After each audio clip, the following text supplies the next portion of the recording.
Check, check, check. Yes, sir. Welcome in to the 3intheBox sports podcast pilot episode. Ooh. I will be your number one box, Frost.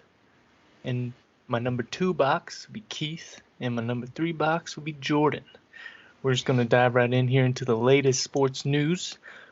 Why don't you give us the weekly rundown there, Jordan? All right, so as everybody knows, sports is making a comeback. We haven't had too much sports news, so everybody's chomping at the bit for anything at this point.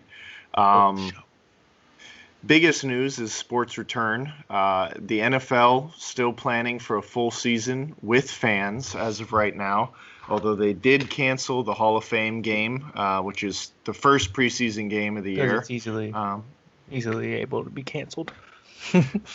True.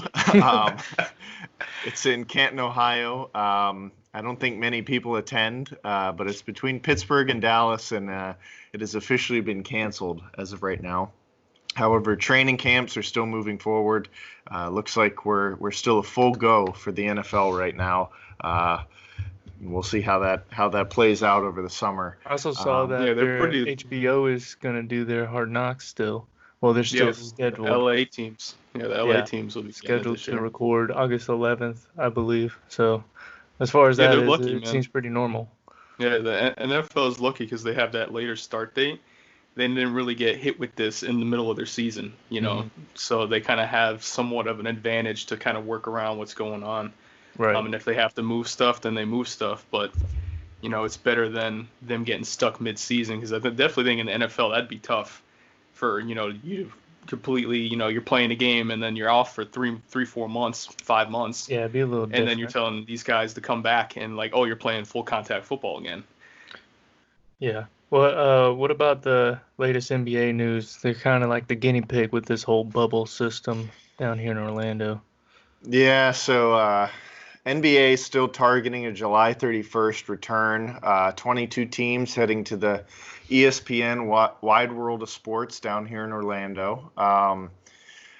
If anybody's been watching the news, you see that coronavirus cases have reached a record high here in Florida, and some players are not too happy about it.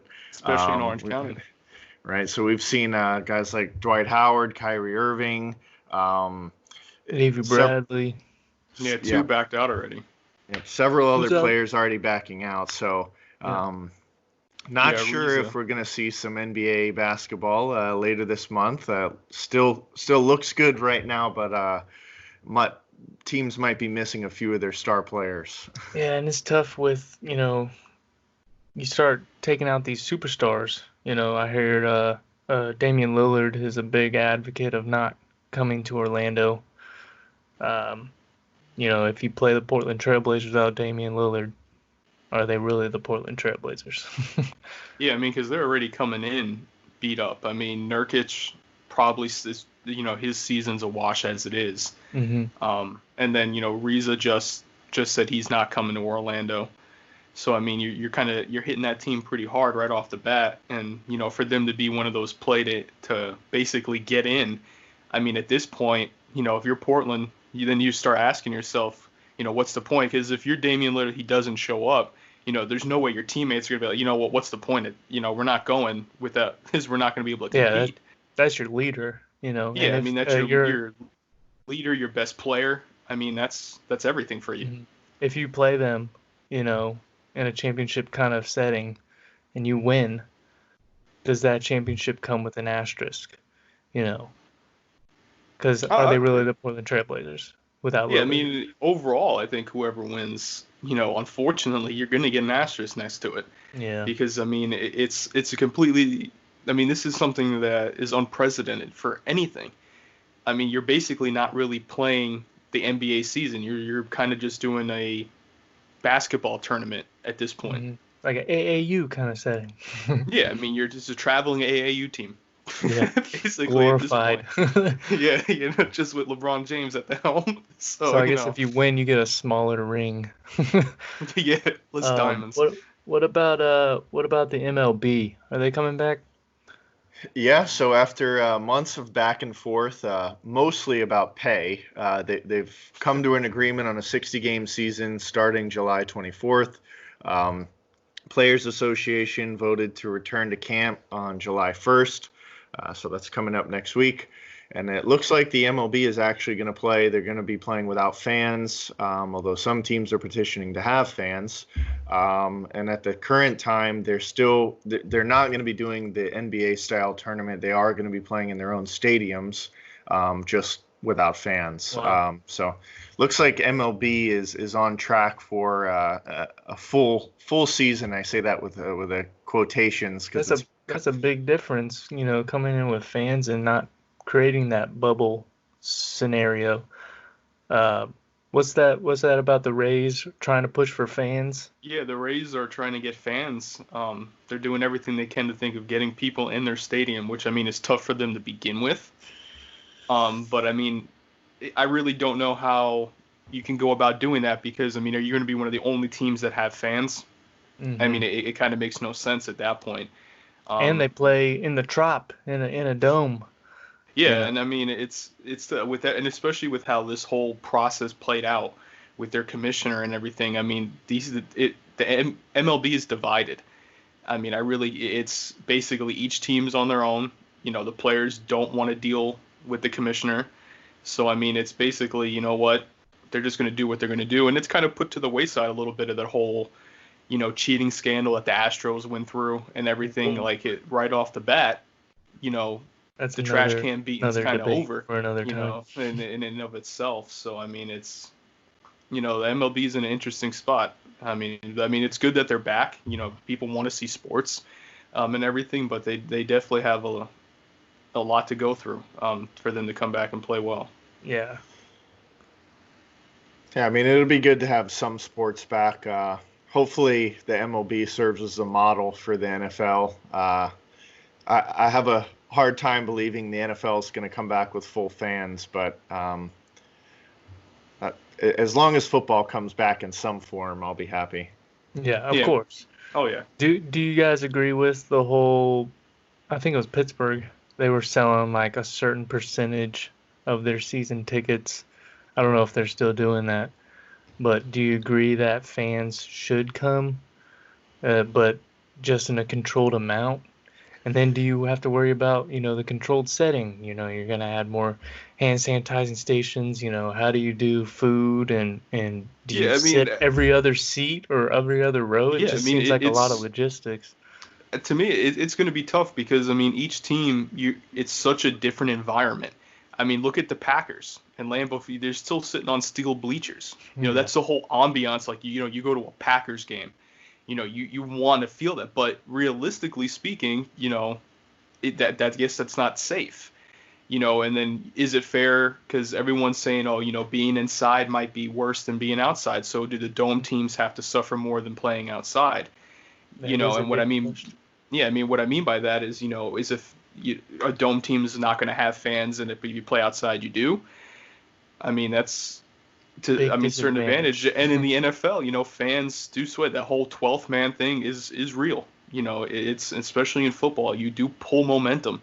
I mean, imagine going to the red zone and you hear nothing. I know they were practicing playing with like Madden noises. I know the NBA was trying to pump in 2K crowd noise so you have that, because it is different when you're playing at such a high level like that, and you hear the ball hit every 2 seconds.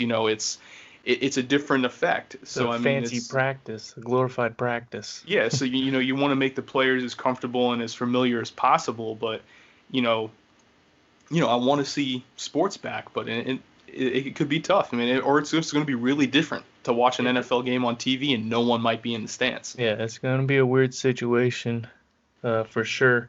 Going back to the NFL, what's going on with Dak's contract?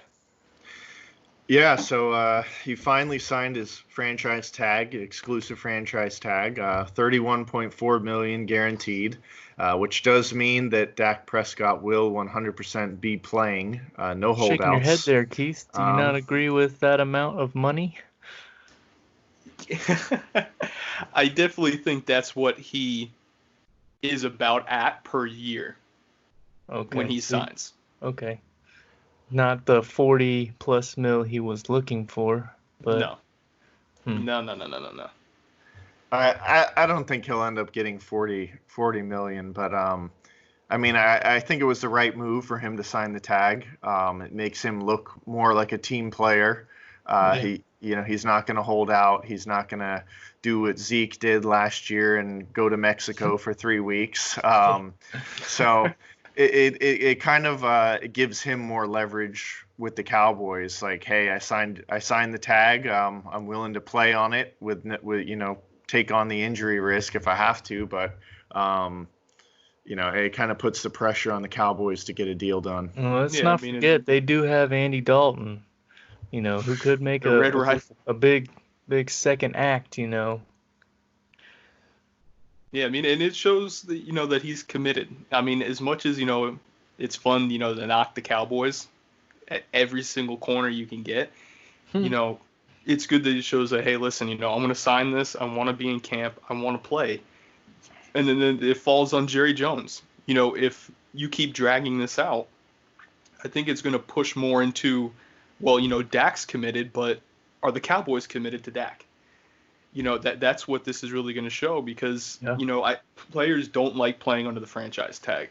And for everyone out there, you get this perception of, the franchise tag, you're getting a mass amount of money. Technically, in a way, it's not fully guaranteed. Imagine playing under the franchise tag and you blow your knee out and, your career is over. You have no guaranteed money. That's why players don't like playing under. I mean, Shaq Barrett down in Tampa, for all the Bucks fans out there, Frost, he's now 50-50 on signing his tag, and he just broke the sack record. He had there's a career year, and then there's what Shaq Barrett did. And everything. So now he's kind of iffy on signing it and everything. But I mean, you don't want that.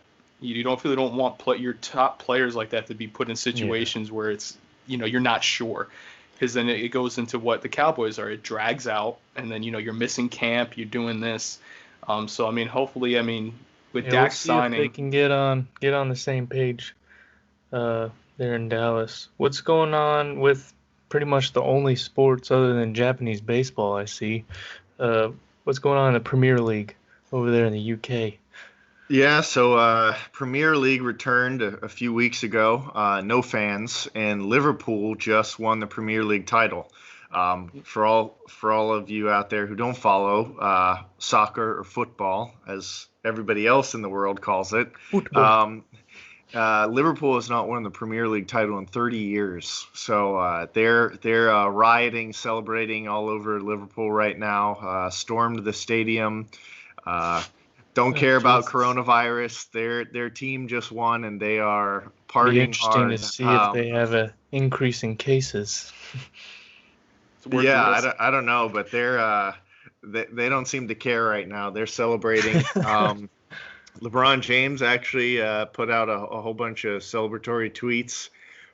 He's a minority owner in the Liverpool. Okay. I didn't take LeBron as a soccer fan, but I guess he's in the business of making money, and he just made some more. So I have noticed they're following that Kobe model. If I'm not mistaken, Kobe is really big into soccer. I think owned a team too. And Melo, I think Melo owns a soccer team down in Puerto Rico. I was also seeing that there's some NFL players going into the MLS co-ownership kind of role. I think it's Russell Wilson put in some money for a team. I guess it's an easy way to make money. Is that why they're doing this? Russell right off the bat, he's big in the whole Seattle community. Like he's a massive advocate of bringing the Supersonics back, and everything. So that wouldn't surprise me at all that he would want to get involved in that, because he was big because, as many of you, I don't know how many hockey fans are out there, Seattle did win an expansion team, so they're going to be coming in. They just got their stadium set. They're going to be doing their expansion draft. But, Russell Wilson, again, was a huge advocate. We want to bring sports to Seattle, because you see the Seahawks. I mean, you see the fans. They're passionate fans, and it's not easy losing a team. I mean, just ask St. Louis. Losing your Rams, it's tough. I mean, it sucks and everything. But, it's good to see Seattle, because I definitely think you're following that Vegas mold. Vegas just got the Raiders. You have the Knights and the NHL. You're showing every league we can support major teams. Right. So I mean, it's definitely big for the cities, and I mean, it's nice to see more teams, more players, and everything like that. And that's in any league. Well, back to Liverpool. It's good for them to break a 30-year stint. I haven't heard something like that since the Browns. We all know how that's going. Uh, 30 does years it since they had a good quarterback. does that Liverpool title come with a asterisk like we were discussing earlier, or how does that work? Are they playing with their superstars? Is it? Yeah, I mean, I wouldn't put it with an asterisk. Obviously, the fans aren't there, and for anybody who's Right. ever watched the World Cup or any soccer game outside of the United States, it's huge. Insane. Yeah. Yeah, and so the fans definitely make an impact, but they For are sure. playing with their full rosters. All the stars are there, so to Oh, win, so no superstars are sitting out to where it would be like a different team. yeah. Yeah, I mean, Messi was playing, I believe, and I think Ronaldo was there too. So I mean, you had the best of the best Okay. competing in this. Yeah, it seems- Ronaldo's not he's not Premier League anymore. He's Juventus, which is Italy. Well, good thing we have our soccer expert over here. Yeah, So- I just know names. But yeah, I mean, it's still a huge accomplishment. So Well, that's good. Good for them. One thing we're going to do here on 3intheBox Sports Podcast is a little thing we haven't come up with a better name, but we're going to just call it for right now the round robin discussion. Basically, myself, Keith, and Jordan will each have a topic, and we're going to take a stance on that topic, and everybody will get a little bit of time to argue their position on said topic. And majority rules. Loser will get a point. And we haven't discussed about how the whole loser punishment will go, but there will be a loser punishment. The fans will get to vote what the loser has to do, and we don't know, exactly how extreme, it'll be. Yeah, maybe we know we got to eat the hottest chip in the world. Yeah, it could be something like that, or we'll see how it goes. Who wants to go first on this round robin? I think you take it away there, Frost. Hit us with a little Well, knowledge. this is an easy one for me. My debut topic for the pilot episode, of course. My biggest news for my diehard team is the Tampa Bay Buccaneers, and of course them acquiring not only Gronkowski, but of course the GOAT, Tom Brady. A lot of people are arguing that, if adding Tom Brady makes the Buccaneers a Super Bowl contender right off the bat. And I, myself, call it bias, call it what you will.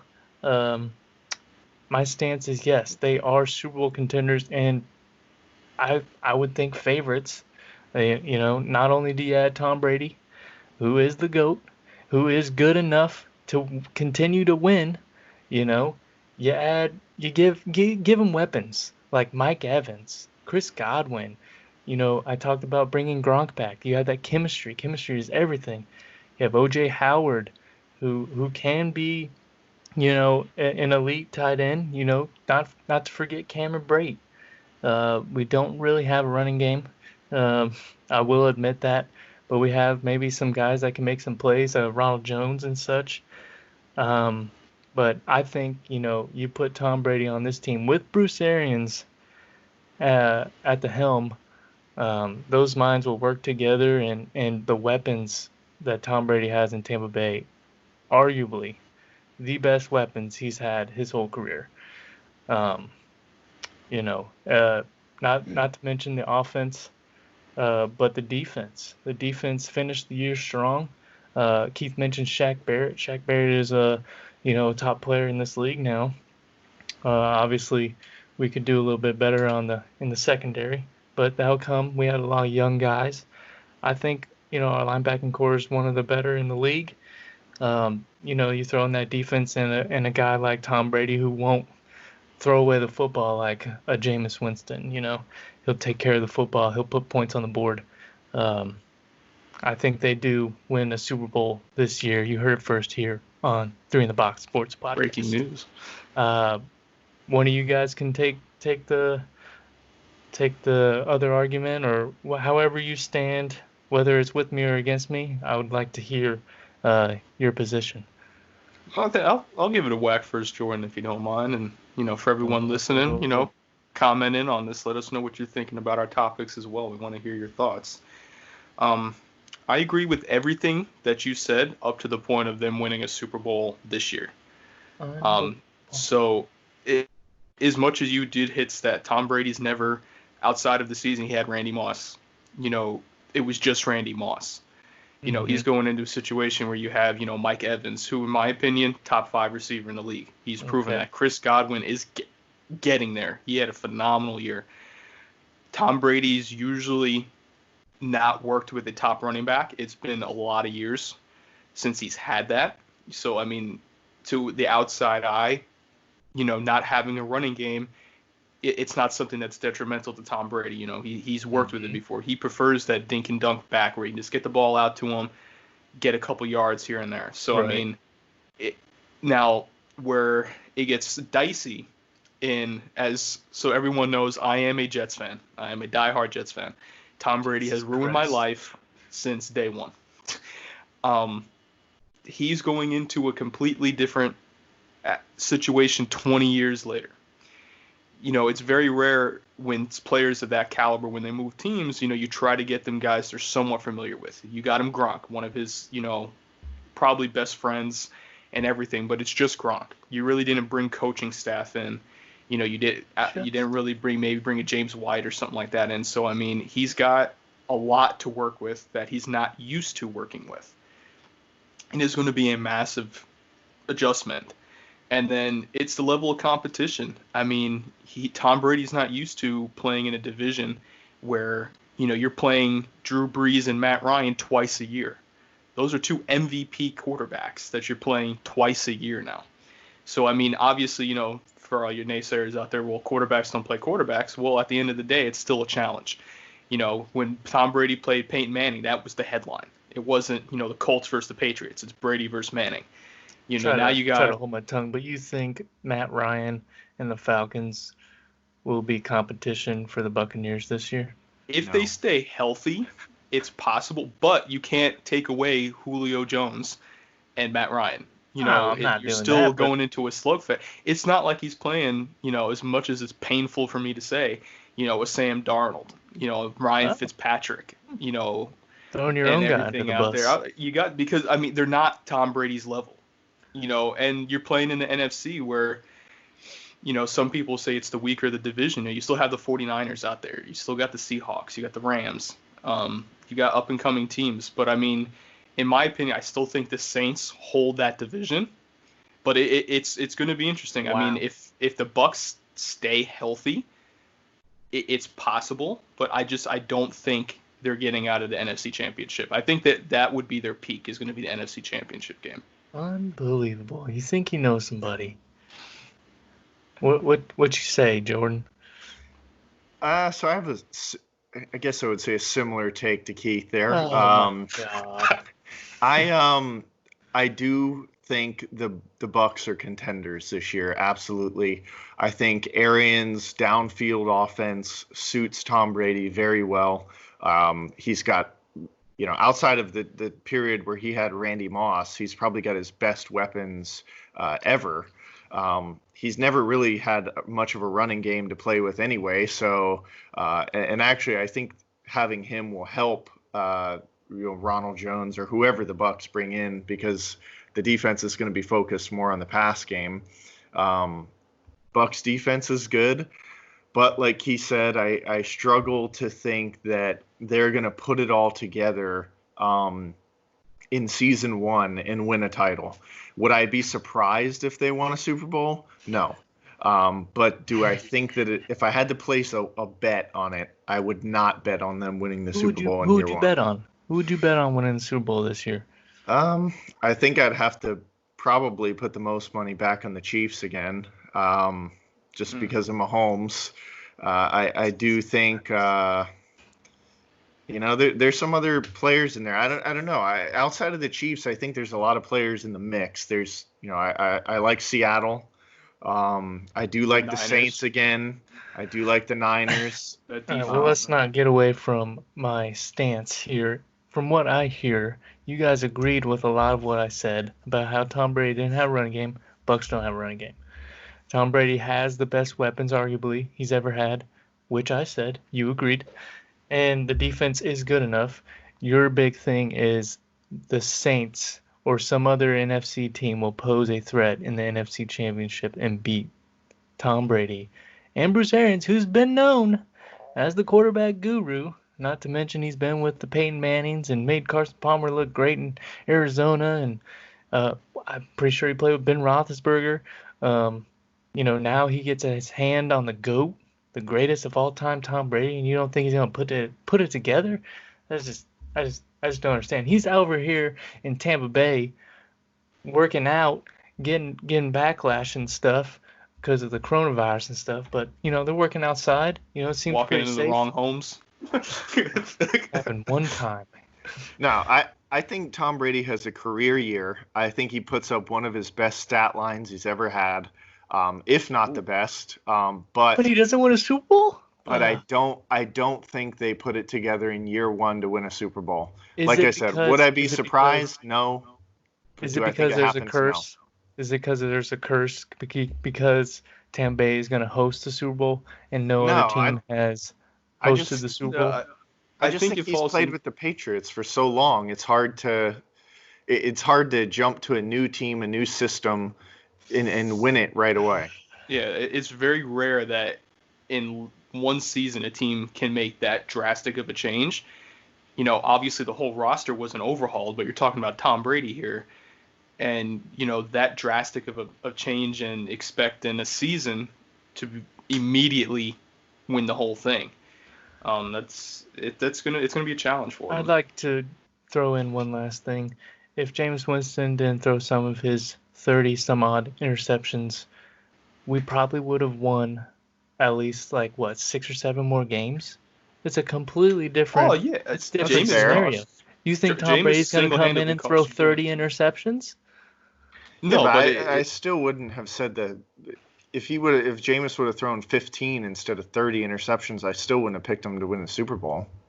No, I'm not comparing Jameis Winston to Tom Brady. Tom Brady is way better than Jameis Winston. But you add a guy like Tom Brady, I don't know. You won't be able to sway me otherwise. We have a bunch of other topics to dive into. Let's just take the score. I am with Tampa Bay. It sounds like you guys are against it. So it looks like I get the point, being said loser, potentially. Oof.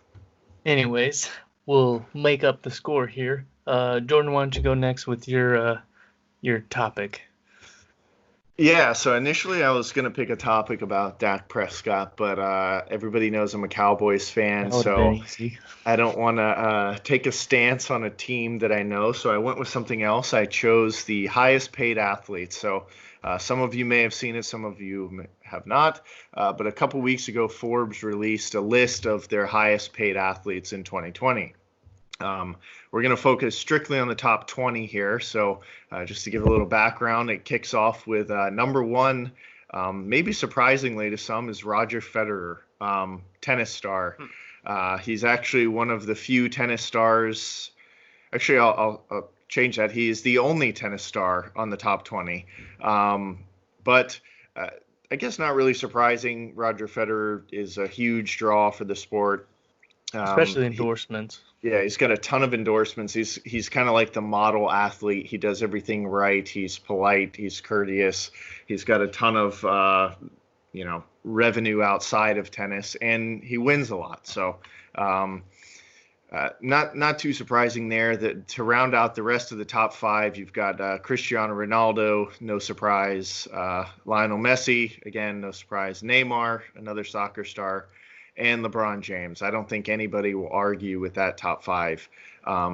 So my stance here, it actually comes in the top 10, or we can call it top 15. But so 6, 7, and 8 is Stephon Curry, Kevin Durant, Stefan Curry, Or we get lit up on the comment section. Kevin Durant, Tiger Woods. No surprise with those three. They're all big stars in their own sports. But then at 9 and 10, you've got Kirk Cousins and Carson Wentz. Big stars in the NFL, but definitely not what I would call top 10 highest paid athletes. I mean, they're big stars. People know who they are. They're the face of their teams. But would I put them ahead of guys like Tom Brady, even Dak Prescott? I don't know. I wouldn't necessarily put them up there. Aaron Rodgers is not even on this list. Hold your tongue, Pete. Hold your tongue. You push it back even further. You've got number 15 is Jared Goff, who had a pretty mediocre season last year. Kirk Cousins probably at the best. He ain't got nobody to throw to. He took all the money.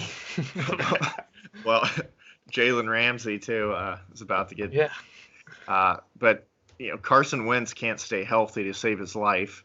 And then you've got it in the mix with other guys like Conor McGregor, Tyson Fury, Anthony Joshua, James Harden are all on this list. Like, to me, those three just don't belong in the top 20. And that's my stance. Is top 20 looks good, but the football guys, the only football guys on the list, Kirk Cousins, Carson Wentz, and Jared Goff, do not belong. I would definitely have to agree with that statement. It's basically what happened was Kirk. I want to use Kirk Cousins here. He was in the perfect offseason at the right time, and he made a business move. He played the game the way it was supposed to be played. He set the first fully guaranteed money deal, which is setting precedent along the NFL as a whole. Now, in speaking terms, Kirk Cousins, I hate to break it if you're a Vikings fan out there, I'm sorry. Kirk Cousins is not winning you a Super Bowl, period. Oh, wow. You gave him Stephon Diggs, Adam Thielen, and Stephon Diggs was getting, upset about it. Let's not forget Dalvin Cook. You do have the Cookie Monster back there, FSU, shout out. But as a whole, with Wentz and everything too, I don't think that's so much of their play as it is they just played this system. It's, the quarterback is the marquee player in football. So, they want to be paid they want to be paid as the marquee guy. But the problem then turns into is what you're seeing with this Dak situation. It's you handcuff your teams. Jared Goff is single-handedly the reason why the Rams, they went out and signed all these big-name players, that Clay Matthews, Eric Weddles, and I apologize, some time before, I can't name them all. Aqib Talib, they traded for Peters and everything. Talib, Matthews, they were past their prime, but you were able to get them on, 1-year deals. That's basically what you're going to consistently run into, because your entire salary cap is held up into one guy. Now, it would be different if Tom Brady commanded that money. I would be comfortable with Tom Brady having that kind of money. But Kirk Cousins is not, to me, a game changer. You're paying the man so, and realistically, I would make the argument Harrison Smith or Donnell Hunter would be more the face of the Vikings. Adam Thielen's probably going to be hitting up there, Dalvin Cook. But, I'm already listing names off. Kirk Cousins is even one of your best players. And you're being paid top money in the league. That's and it's going to be hard, because every person that's up for a deal is going to be like, I want more than him. I want more than him. I want more than him. And then, you get mediocre players getting paid top dollar. So, I would definitely agree with you. I do not agree with that. And, it's shocking that they're that high up, especially when you think of all the great players in the sports worlds as a whole. Well, with the Rams, you can't forget about their horrible Todd Gurley deal. Oh yeah, that completely that really put them on crutches to pair with Goff's between deal. two players. Literally crutches. Between two players, you almost hit your whole cap between two players, and then Aaron Donald, who arguably deserves to be paid. That's about it. I'm a huge Samson Ebukam fan. Outside linebacker over there, great young kid. And everything, but you're picking from straws because you're not really left with too much.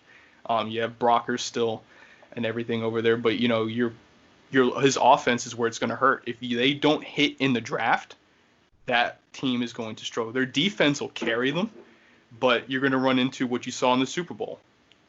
Todd Gurley didn't play. You put the ball in Goff's hands. You couldn't do anything. Let me chime in here and take my stance. This would be hard to argue. It seems like we're all three going to have a stalemate here in agreement. I'm just looking through here. It's hard to blame Forbes for this list because they're not the ones that paid Kirk Cousins. Oh yeah, they just put Wentz, it out. Yeah. And Jared Goff this absurd amount of money. I'm just looking through here. Aside from the boxing guys, the majority of their money is through salary. All these other top guys, the Tiger Woods, the Roger Federers, all these soccer guys, Stephen Curry, majority or half of their money is from endorsements. These Kirk Cousins and Carson Wentz and Goff have less than five mil in endorsements. So the majority of it is coming from salary, which is, Keith took a lot of my argument. You're welcome. You take these guys and you want to keep them long term and keep them happy, but they take all your money. You don't have any other talent around them. Who's Jared Goff have now? Robert Woods, who's an okay wide receiver. They don't have Brandon Cooks anymore. They lost Gurley. Gurley limped out with all their money. It's hard to blame Forbes and stuff. I do not agree with this list, but it's not Forbes' fault. It's definitely the dumb teams, the Vikings, the Eagles, and the Rams. I'm surprised Jared Goff is still healthy, and a lot of these guys like Kirk Cousins, but like Jordan said, Carson Wentz can't stay healthy to save his life. You can't win a game on the sideline. They don't have a Kirk Cousins anymore. They draft Jalen Hurts. They probably draft Jalen Hurts that high because they don't trust Carson Wentz to stay healthy. Yeah, I mean, I would probably put money down that internally that organization is not all in on Wentz, and I would even say that goes into the locker room. Well, I don't think you need to put money down on it. They drafted a quarterback in the second round. Yeah. I mean, what a lot of teams now do is they do that to either put pressure on the starter or they use it as trade bait. They are hurting. For Hurts. For another hurting for Hurts. For another quarterback. Carson Wentz, hell of a talent coming out of college. And when healthy, he can be, a top quarterback in this league. But so many times it happens in sports, you get the injury bug. Look at Penny Hardaway. Could have been the best point guard ever to play the game, had bad knees. Grant Hill, still really good, but you guys not are probably the best.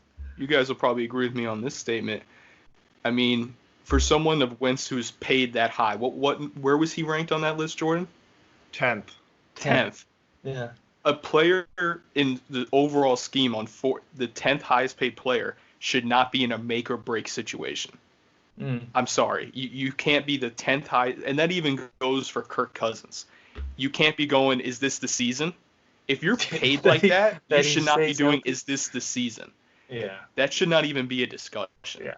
I know we gotta round out this topic because we're pushing time, but just to put an emphasis on John's statement about or Frost's statement about the pay here. Most of these athletes make a lot of salary. If you look at Federer's numbers, he is probably by far the lowest paid when it comes to salary and winnings on this list, but he's got $100 million in endorsements. Yep. Them and the That's boxers. just insane. That's crazy. Yeah. I, it, it seems to me all three of us are in agreement, which is That's good. So Jordan's surprising. clear. Jordan's clear on So this it one, looks guys. like nobody adds any points to that one. Looks like it's time for Keith to bring his topic in. All right, guys. I'll be hitting on something that a lot of everybody talks about, especially when we talk about who's on your Mount Rushmore, who's on mine, everything of that nature. It's championships. You know, do rings take away from a player's legacy? And do we hold championships to a high of a standard, especially in a team sport?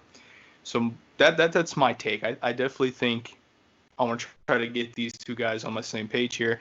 That we hold that mantle too high. And just to kind of throw out examples, I mean, I want to bring up two guys right off the bat. Tim Duncan. This is not knocking Tim Duncan's career at all. Arguably one of the best players to ever do it. But when you really look at the power forward, because everyone considers him the best power forward to play basketball, is it because of what he did on the court, or is it because he has 5 rings? I mean, statistically speaking, right? You compare Tim Duncan to Karl Malone. Karl Malone averaged 25 points per game. This is for their careers, where Tim Duncan finished with 19. They both had 2 MVPs, so they're equal in terms there. Karl Malone had a better free throw percentage and better field goal percentages. But Tim Duncan's got 5 rings, Karl Malone has 0. Right off the bat, right in numbers speaking, Karl Malone should probably be considered one of the best power forwards to ever play the game of basketball. Same with Charles Barkley. That name is forgotten so much in conversation just because, you say the arguments turn into, well, how many championships does he have? Oh, well, he hasn't won anything. Oh, well, he can't be the best. And I want to start spreading out into different sports, and then I'll hit back on to end it on basketball. Dan Marino. Dan Marino is one of the best quarterbacks to ever play the game of football. Jim Kelly with him as well. But we just know Jim Kelly for hitting the Super Bowls and losing. And it's such a team sport like that. Is that really take away Jim Kelly's greatness, Dan Marino's greatness, because they don't have that ring? We look at Trent Dilfer has a ring. And you, on paper, Trent Dilfer would be put higher than those two guys on paper. And to me, that it's not fair, because in a team sport, it's hard to be able to pull that together. Andre Reed, one of the best receivers, Chris Carter, Randy Moss, that's always hanging over their head in discussions. It's, well, they never won the big one.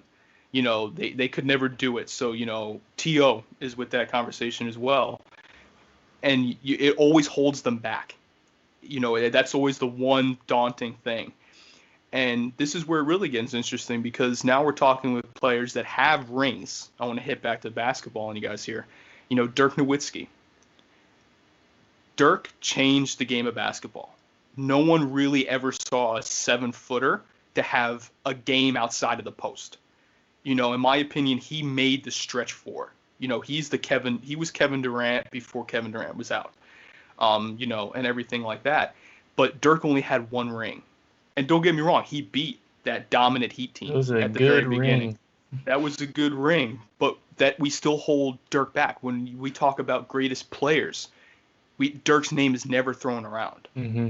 If let's say Dirk had 3 championships, okay, now we're Dirk was, he was nasty. But Dirk played with a lot of bad teams. But that doesn't mean that we should take away from Dirk's game. In my opinion, Dirk was probably the best power forward to play basketball, because he changed the game of basketball. And then the biggest conversation is LeBron James Jordan. I know this is going to hit everybody's atmosphere out there. It's probably one of the biggest topics we can talk about. Everybody always says, well, LeBron doesn't have the same amount as Jordan. He is not that good because Jordan did it in a row and everything like that. In my opinion, Michael Jordan career peak, LeBron will eclipse that. LeBron is going to probably go down as the greatest basketball player. This might have to be a discussion for another episode. Oh yeah, that without is question. an in-depth So an in-depth discussion. what's your Make stance? it clear. What's your So my stance? my overall stance is, championships should not take away from an overall greatness of a player's career, and we hold championships too high to be able, and we diminish a player's legacy because of it. I mean, especially in a team sport, it's Charles Barkley. What more could he do? It's a team game, so we're going to penalize him because he doesn't have a team championship. And then, in my opinion, I don't agree with that. I definitely don't agree with that. We should be looking at a player's career as a whole individually and rank them accordingly. What's your stance question. on that, Jordan? You agree with Keith, or do you disagree? I mean, to be honest, I think it's kind of it varies based on sport. You look at football, how could you say that, Terrell Owens is not one of the greats because he didn't win a championship, but, he's a wide receiver. So if he doesn't have a quarterback, it's kind of hard, a defense. Now, when you talk about NBA, I think it's much different. If you're a superstar NBA player and you don't have a ring, I think that severely limits your legacy. And to be honest, I disagree with you, Keith. I think that should limit your legacy. Whoa. Because, an NBA team, you have 5 guys. And if you're a superstar like LeBron James, you can repeatedly get to the far stages of the playoffs. And you should, at some point, be able to win if you have at least a mediocre team around you. I mean, LeBron took the Cavs to the championship game back when he first started with, pretty much a trash team. Football is a little different, but overall, I guess to sum it up, I would say that championships do affect player legacies, and they should play a factor in that as well. So my stance would be against you, Keith. All right. Well, I'm going to chime in here, and it's tough because in the grand scheme of things, people do look at the rings. They don't look at the numbers, like he stated. The numbers say, and the players he listed, that Tim Duncan shouldn't be held as the top power forward in the NBA. I'd have to agree with Keith and say that it shouldn't diminish their legacy. It's tough because I think in basketball, I'd have to disagree with you, Jordan. You can't just have one superstar on a team and win a championship, especially as long as I've seen basketball, they've always had at least 2. You need at least 3 now. You need at least a big 3 on your NBA team to make a run at a championship. And then you sprinkle in some other role player guys that are just good enough. Draymond Green being just good enough. That's if that. It's tough because these players that we listed on our Facebook here with the Dan Marinos and the King Griffey's, King Griffey Jr. and John Stockton, they didn't win rings, but they are Hall of Famers in their respective sports. And it's because they didn't get put on those perfect situations. They didn't get put on those teams with the good owners or what have you, whatever it is for their scenario, and still became Hall of Famers. That is just like absurd to me that you can disagree and say that these players shouldn't have a legacy because they didn't win a championship. Like, they took arguably their team, aside from John Stockton, who had Karl Malone, all these other guys really didn't have anybody else, and they still put up these top numbers and got put in the Hall of Fame.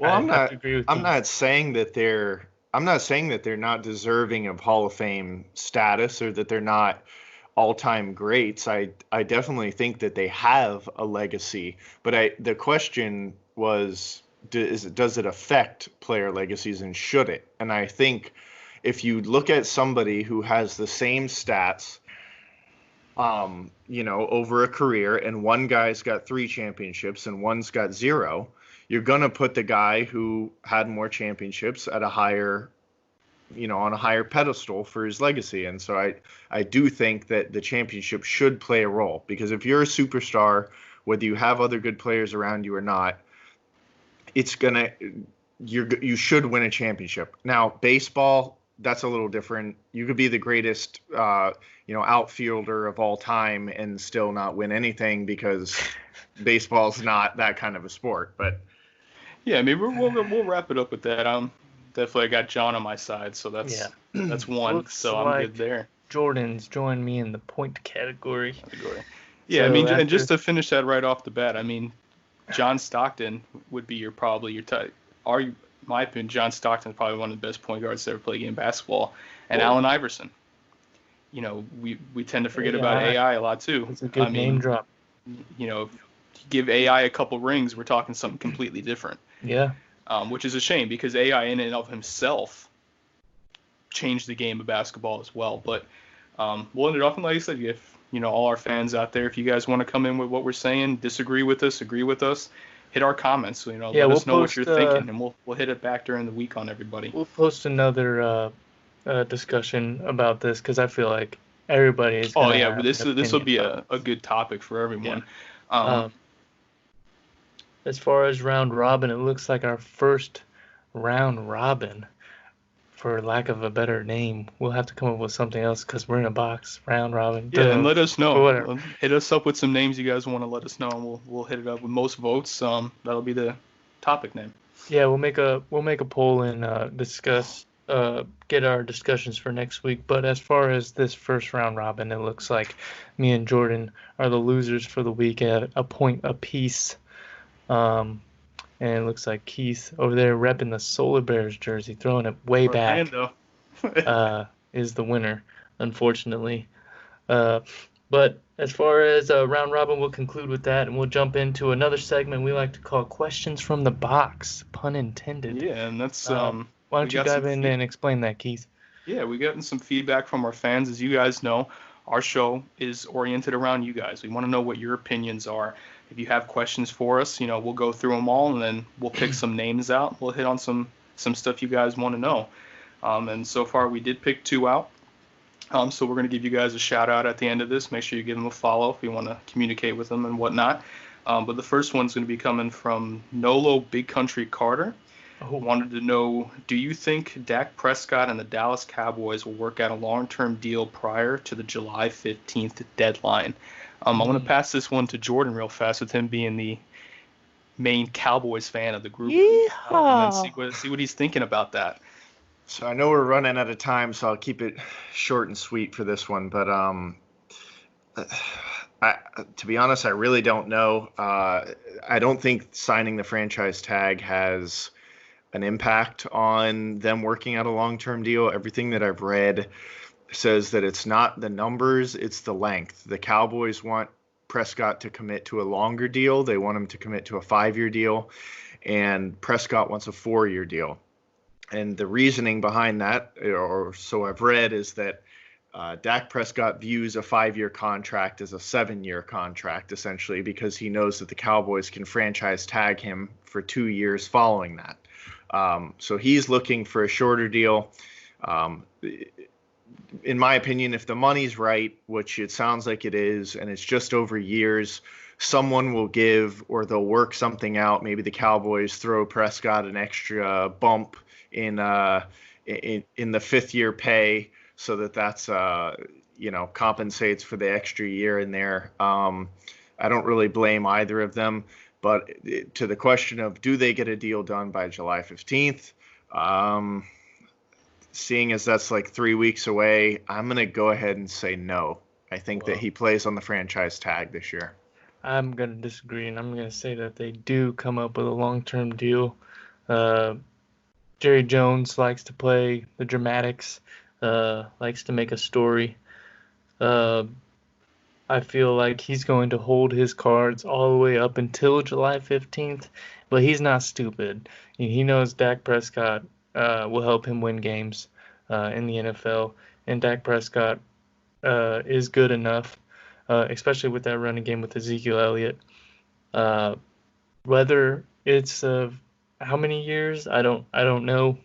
That's hard to say, but I think they will get a deal done, if not before, right at the July 15th deadline. Yeah, I mean, I would definitely agree with that. I think a deal will get done, but it's going to come down to the wire, and there's going to have to be, I don't know if it's compensation, but someone's going to have to bite the bullet there, and it's going to have to be for a little bit less money, maybe more guaranteed money than overall long-term money. Because at this point, there's no way the Cowboys can afford a roster full of top players. I mean, it's going to hit them, especially with them trying to pursue Jamal Adams. Right. I mean, Jamal Adams wants to be paid as the highest paid safety in the league. You know, how many highest paid players do you have to have before it becomes a problem?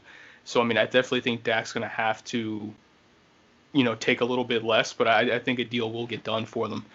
It's just going to come down to the wire. I mean, I don't see it getting done immediate, but you've probably seen the day before, morning of, paperwork will get filed, and they'll be on their way.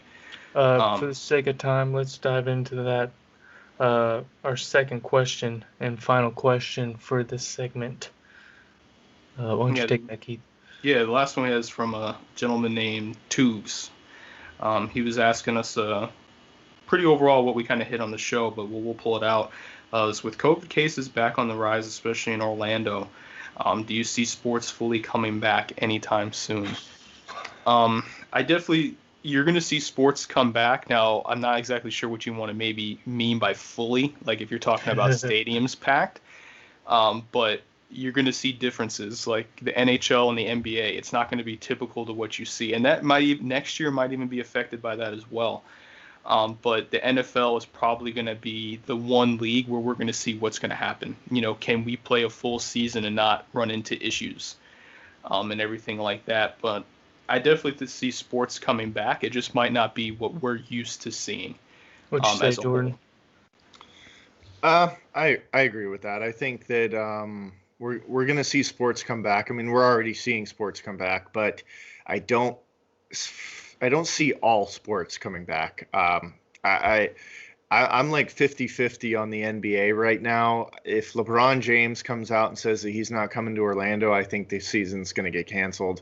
I do think we see football come back, but it's going to be risky, and I think there's a very strong possibility that the season gets canceled right in the middle of the season. If you start seeing players get COVID, in week 3, 2 days before a game, then they have to quarantine for 2 weeks, and it starts spreading. They might just cancel the season right then and there.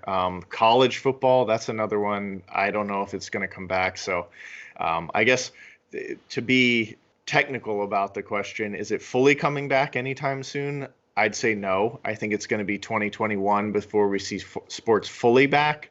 But do we see enough sports come back to keep us happy through the end of the year? I'd say yes.